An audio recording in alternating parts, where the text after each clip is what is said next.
Hi friends, మనం ఇప్పుడు చూడబోయే ఇంకొక అద్భుతమైన టెక్నికల్ ట్రిప్ ఏంటి అంటే మనం ఇప్పుడు చూసేది జనరల్గా మనము చాలా టెక్స్ట్ అనేది చూస్తూ ఉంటాం. లైక్ ఏంటంటే న్యూస్ పేపర్లో కానీ లేదా ఏవైనా పాంప్లెట్స్ కానీ లేదంటే మనకి ఇంకా బెటర్గా ఎక్కడైనా ఎవరైనా మంచి కొటేషన్స్ కానీ ఇలాంటివి పెట్టినప్పుడు ఇలాంటివి మనం చూస్తూ ఉంటాం. ఈ కొటేషన్స్ కానీ లేదంటే ఈ న్యూస్ పేపర్ కటింగ్స్ కానీ లేదంటే ఇంకేదైనా పాంప్లెట్స్ కానీ బ్యానర్స్ కానీ ఇట్లా ఏదైనా మనం బాగా మనకి నచ్చింది మన ఫ్రెండ్స్కి షేర్ చేయాలి అంటే మనం చేసేది ఏంటంటే జనరల్గా ఫోటో తీసుకుంటాం, లేదంటే ఆన్లైన్లో ఉంటే డౌన్లోడ్ చేసుకుంటాం, దాన్ని పంపిస్తూ ఉంటాం.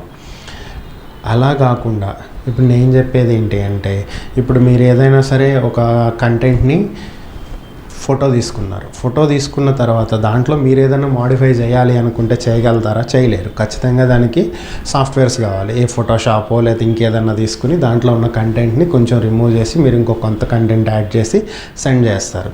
ఇప్పుడు నేను చెప్పేది ఏంటంటే మీరు ఏ ఫోటోషాప్ వాడాల్సిన అవసరం లేదు, ఏం లేదు. మీరు ఏదైతే కంటెంట్ని ఫోటో తీస్తారో ఆ ఫోటోని టెక్స్ట్గా మీరు మార్చుకోవచ్చు. అంటే నేను చెప్పేది ఏంటంటే ఇమేజ్ని మీరు టెక్స్ట్గా కన్వర్ట్ చేసుకుంటానికి అవకాశం ఉంది.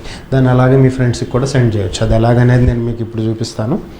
TEXT టెక్స్ట్ స్కానర్ అని చెప్పి టైప్ చేయండి. SCANNER మీకు ఇలా వస్తుంది. OCR అని ఉంటుంది చూడండి బ్రాకెట్లో. దీన్ని ఇన్స్టాల్ చేసుకోండి. ఇది కూడా చాలా లైట్ వెయిట్ యాప్. మీకు మోస్ట్ ప్రాబబ్లీ 4 MB ఉంటుంది. ఎక్కువ మెమరీ కూడా ఉండదు.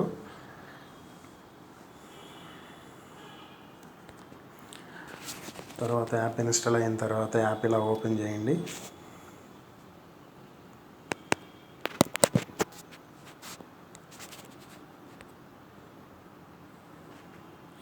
కొన్ని పర్మిషన్స్ అడుగుతుంది, ఎలో చేయండి. ఎలో చేసిన తర్వాత ఇప్పుడు మీరు ఏం చేస్తారంటే ఏదైనా ఒక టెక్స్ట్, ఇక్కడ నాకు కొంత టెక్స్ట్ ఉంది, దీన్ని నేను ఫోటో తీస్తున్నాను.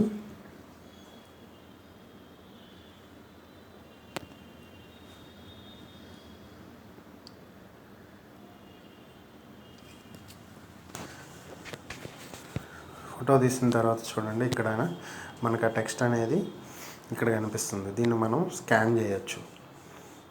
లాంగ్వేజ్ కంపాటబిలిటీ ప్రాబ్లం ఉంటుంది కొన్ని, మనం దాన్ని సరి చేసుకోవాలి.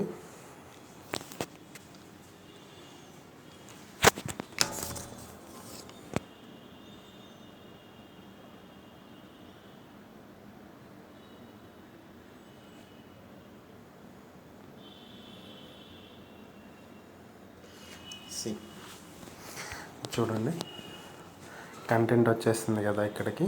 దీన్ని మనకు కావాలంటే మనకి ఎంతవరకు కావాలో అంతవరకే సెలెక్ట్ చేసుకోవచ్చు, దాని వరకే పంపించవచ్చు. లేదంటే ఎడిట్ చేయాలనుకుంటే ఇక్కడ ఎడిట్ బటన్ ప్రెస్ చేస్తే ఇలా వస్తుంది. దీన్ని మనం ఎక్కడ ఏది కావాలంటే అది డిలీట్ చేసేసి నేను ఇక్కడ 100 తీసేసి 200 పెట్టాను. ఇలా మనం ఎడిట్ చేసి ఆ ఎడిట్ చేసిన దాన్ని సేవ్ చేసుకుని పంపించవచ్చు. ఇలా మనం ఏదైనా సరే మాడిఫై చేయడానికి అనేది దీంట్లో పాసిబిలిటీ ఉంటుంది. దీన్ని ఎవరికైనా షేర్ చేయాలన్నా ఇలా షేర్ చేసేసుకోవచ్చు డైరెక్ట్గా. ఎనీథింగ్, వాట్సాప్ కానీ లేదంటే మెయిల్లో కానీ టెలిగ్రామ్లో కానీ స్కైప్లో కానీ ఇట్లా కూడా మనం పంపించవచ్చు అనమాట. సో ఇది ఏంటంటే మనకి చాలా యూస్ఫుల్ అవుతుంది. మనం ఏదైతే టెక్స్ట్ని కొంచెం ఎడిట్ చేసి పంపించాలనుకుంటామో ఇమేజ్లో, దాన్ని డైరెక్ట్గా ఫోటో తీసుకుని దాన్ని మాడిఫై చేసేసి పంపించేసేయచ్చు. ఈ వీడియో గనుక మీకు నచ్చినట్లయితే లైక్ చేయండి, షేర్ చేయండి. మరిన్ని వీడియోస్ కోసం మా ఛానల్ను సబ్స్క్రైబ్ చేయండి.